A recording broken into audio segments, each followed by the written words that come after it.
Hi friends, R4iയുടെ weekend എപ്പിസോഡിലേക്ക് എല്ലാവർക്കും ഒരിക്കൽ കൂടി സ്വാഗതം. നമ്മൾ ഏതൊരു മ്യൂച്വൽ ഫണ്ട് വാങ്ങിക്കാമെന്ന് നോക്കുമ്പോഴും അവിടെ ഒരു പരസ്യവാചകം നമുക്ക് കാണാൻ കഴിയും. അതായത് mutual fund investment are subject to market risk. നമുക്കറിയാം, സ്റ്റോക്ക് മാർക്കറ്റിൽ ഇടപെടുമ്പോൾ അത് ഏത് ഇൻസ്ട്രുമെൻ്റ് ആകട്ടെ അവിടെ നമുക്ക് മാർക്കറ്റ് റിസ്ക് ഉണ്ട്. അപ്പോൾ ഈ ഒരു മാർക്കറ്റ് റിസ്ക് കാരണമാണ് പല ഇൻവെസ്റ്റേഴ്സും, പ്രത്യേകിച്ച് fixed return, FD, real estate ഈ മേഖലകളിൽ മാത്രം ഇൻവെസ്റ്റ് ചെയ്യുന്ന പലരും സ്റ്റോക്ക് മാർക്കറ്റിനോട് വിമുഖത കാണിക്കുന്നതും അവിടേക്ക് ഇൻവെസ്റ്റ് ചെയ്യാത്തതിൻ്റെ ഒരു കാരണം ഈ ഒരു മാർക്കറ്റ് റിസ്ക് ആണ്. നമുക്ക് തന്നെ അറിയാം, ഇപ്പോൾ ഏറ്റവും ഒടുവിൽ ഫെബ്രുവരി 27 ഇറാൻ US വാർ സ്റ്റാർട്ട് ചെയ്യാൻ തുടങ്ങിയപ്പോൾ തന്നെ നമ്മുടെ മാർക്കറ്റ് ഇടിയാൻ തുടങ്ങി. നമ്മുടെ ബെഞ്ച് മാർക്ക് ഇൻഡെക്സുകളൊക്കെ 7 മുതൽ 9% വരെ ക്രാഷ് ചെയ്തതായിട്ടാണ് കാണുന്നത്. അപ്പോൾ സ്വാഭാവികമായിട്ടും നമ്മൾ ഇൻവെസ്റ്റ് ചെയ്തിട്ടുള്ള മ്യൂച്വൽ ഫണ്ടുകളുടെ NAV പരിശോധിച്ചാലും ഒരുപക്ഷെ ഇതേ രീതിയിലുള്ള ഒരു ഫോള്, ഒരുപക്ഷെ ഇതിൽ കൂടുതലോ അല്ലെങ്കിൽ ഇതിൽ കുറവോ ആകാം. അത്തരത്തിലുള്ള ഒരു ഫോൾ അവിടെയും നടന്നിട്ടുണ്ടാവും. പ്രത്യേകിച്ച് നമ്മൾ ഹൈബ്രിഡ്, ഡെപ്റ്റ് അല്ലാത്ത പ്യുവർലി സ്റ്റോക്കുകളിൽ മാത്രം ഇൻവെസ്റ്റ് ചെയ്യുന്ന ഈക്വിറ്റി മ്യൂച്വൽ ഫണ്ടുകളിലായിരിക്കും ഈ രീതിയിലുള്ള ഒരു തകർച്ച മാർക്കറ്റിനോട് അതേ രീതിയിലുള്ള ഒരു ഫോള് നമുക്ക് കാണാൻ കഴിയുക.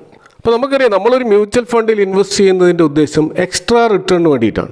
ഇപ്പോൾ FD വഴി നമുക്കൊരു 7 to 8% റിട്ടേൺ കിട്ടുവാണെങ്കിൽ, അല്ലെങ്കിൽ ഒരു ബോണ്ട് വഴി മാക്സിമം 12% റിട്ടേൺ കിട്ടുവാണെങ്കിൽ അതിൽ കൂടുതലുള്ള റിട്ടേൺ പ്രതീക്ഷിച്ചാണ് ആളുകൾ മ്യൂച്വൽ ഫണ്ടുകളിൽ ഇൻവെസ്റ്റ് ചെയ്യുന്നത്. അപ്പോൾ കൂടുതൽ റിട്ടേൺ വേണമെങ്കിൽ നമ്മൾ സ്വാഭാവികമായിട്ടും കൂടുതൽ റിസ്ക് എടുക്കേണ്ടി വരും. എന്നാൽ അവിടെ നമ്മൾ ആ റിസ്ക് എടുക്കുമ്പോൾ പോലും നമ്മൾ പ്രതീക്ഷിക്കുന്നത് 12% കൂടുതലുള്ള ഒരു റിട്ടേൺ ഉണ്ടാവണമെന്നാണ്, അല്ലെങ്കിൽ ബെഞ്ച് മാർക്കിനെ ബീറ്റ് ചെയ്യുന്ന ഒരു റിട്ടേൺ ഉണ്ടാവണം. അതേപോലെ തന്നെ FDയേക്കാൾ താഴെ അത് പോകാനും പാടില്ല. അങ്ങനെ പോകുന്നുണ്ടെങ്കിൽ നമുക്ക് FDയിൽ നിക്ഷേപിച്ചാൽ മതി. അപ്പോൾ നമ്മൾ മ്യൂച്വൽ ഫണ്ട് ഇൻവെസ്റ്റ് ചെയ്യുമ്പോൾ ഈ 2 ഗോളുകളും ഫുൾഫിൽ ചെയ്യുന്ന മ്യൂച്വൽ ഫണ്ടുകളായിരിക്കണം നമ്മൾ സെലക്ട് ചെയ്യേണ്ടത്. അപ്പോൾ ഇത്തരത്തിൽ ഈ മ്യൂച്വൽ ഫണ്ടുകളുടെ പ്രകടനം വിലയിരുത്താൻ ഉപയോഗിക്കുന്ന പ്രധാനപ്പെട്ട ഒരു അളവുകോലാണ് ക്യാപ്ചർ റേഷ്യോ.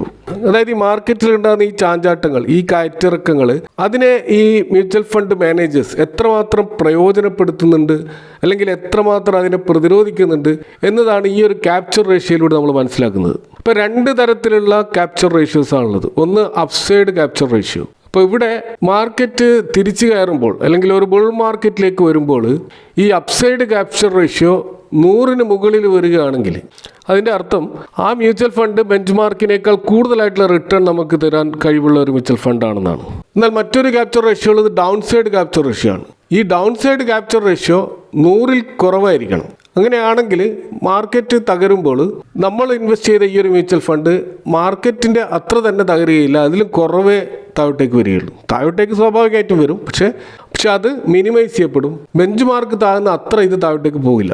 അപ്പോൾ ഇത്തരത്തിൽ ഡൗൺ സൈഡ് ക്യാപ്ചർ റേഷ്യോ 100ൽ താഴെയും അപ്സൈഡ് ക്യാപ്ചർ റേഷ്യോ 100ൽ കൂടുതലുമുള്ള മ്യൂച്വൽ ഫണ്ടുകളാണ് നമുക്ക് പൊതുവെ അഭികാമ്യമായിട്ടുള്ള മ്യൂച്വൽ ഫണ്ടുകൾ.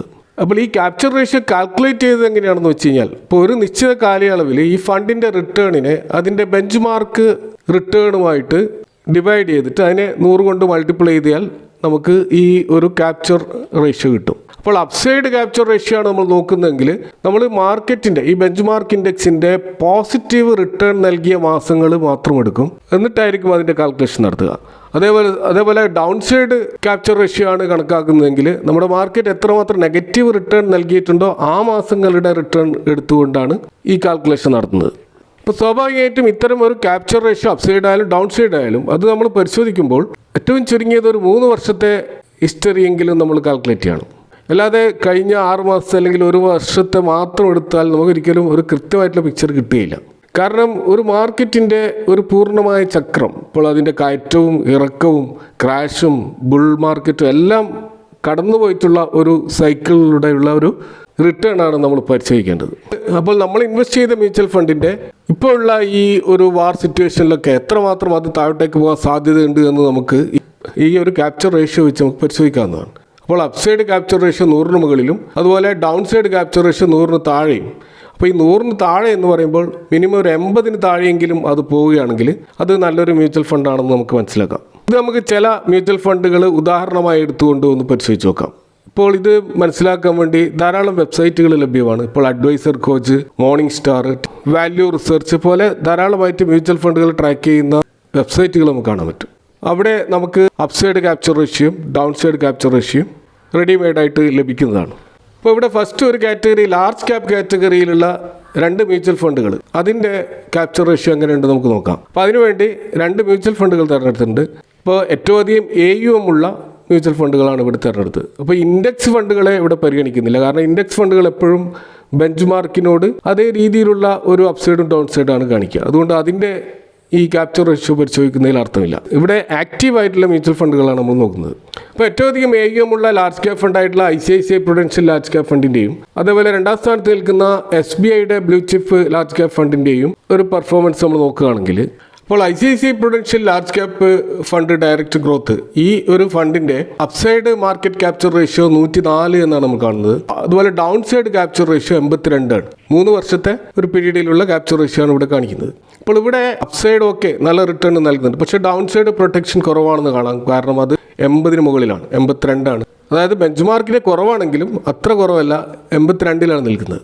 ഇനി SBIയുടേത് നോക്കിക്കഴിഞ്ഞാൽ അതിൻ്റെ അപ്സൈഡ് മാർക്കറ്റ് ക്യാപ്ചർ 93 ആണ്. അതായത് ബെഞ്ച് മാർക്കിൻ്റെ റിട്ടേൺ ഇതിന് നൽകാൻ കഴിയുന്നില്ല.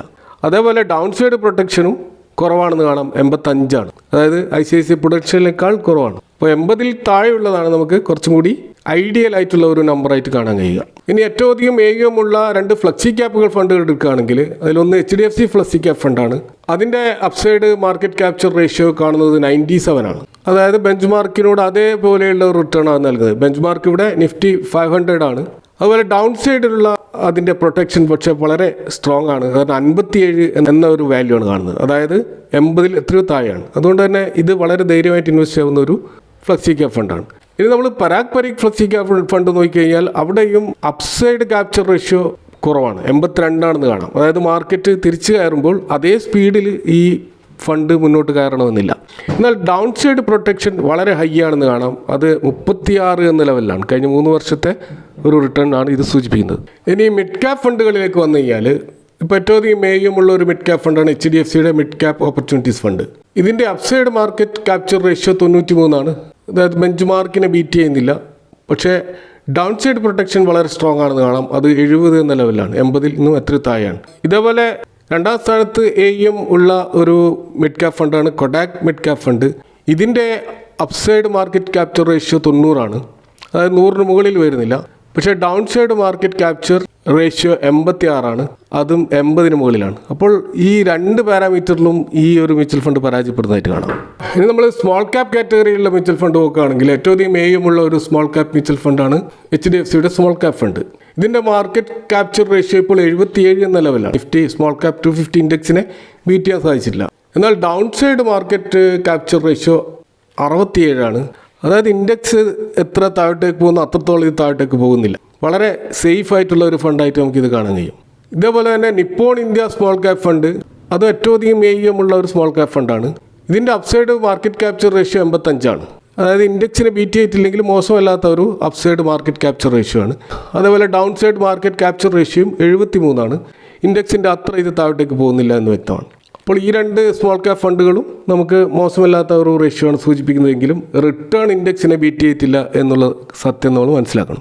അപ്പോൾ ഈ രീതിയിൽ നിങ്ങളുടെ കയ്യിലുള്ള മ്യൂച്വൽ ഫണ്ടുകൾ തീർച്ചയായിട്ടും ഇത്തരത്തിലുള്ള റേഷ്യോയിലൂടെ അതിൻ്റെ പെർഫോമൻസ് ഒന്ന് പരിശോധിക്കുന്നത്, പ്രത്യേകിച്ച് ഇത്തരത്തിലുള്ള മാർക്കറ്റ് ഡൗൺ ട്രെൻഡിൽ അത് മാർക്കറ്റിനേക്കാൾ മോശമായ രീതിയിൽ താഴോട്ടേക്ക് പോകുന്നുണ്ടെങ്കിൽ അത്തരം മ്യൂച്വൽ ഫണ്ടുകൾ തീർച്ചയായിട്ടും അണ്ടർ പെർഫോമിംഗ് ആയിട്ടുള്ള മ്യൂച്വൽ ഫണ്ടുകളാണ്. അപ്പോൾ അത്തരം ഫണ്ടുകൾ നമ്മൾ തിരിച്ചറിയേണ്ടത്. അപ്പോൾ ഇതൊക്കെയാണ് ഈ ഒരു വിഷയവുമായി ബന്ധപ്പെട്ട് ഇവിടെ ചർച്ച ചെയ്യാനുള്ളത്. ഈ വിഷയങ്ങളുമായി ബന്ധപ്പെട്ട നിങ്ങളുടെ അഭിപ്രായങ്ങളും കമൻറ്റുകളും അറിയിക്കാം. Thanks for watching. See you next time with another video.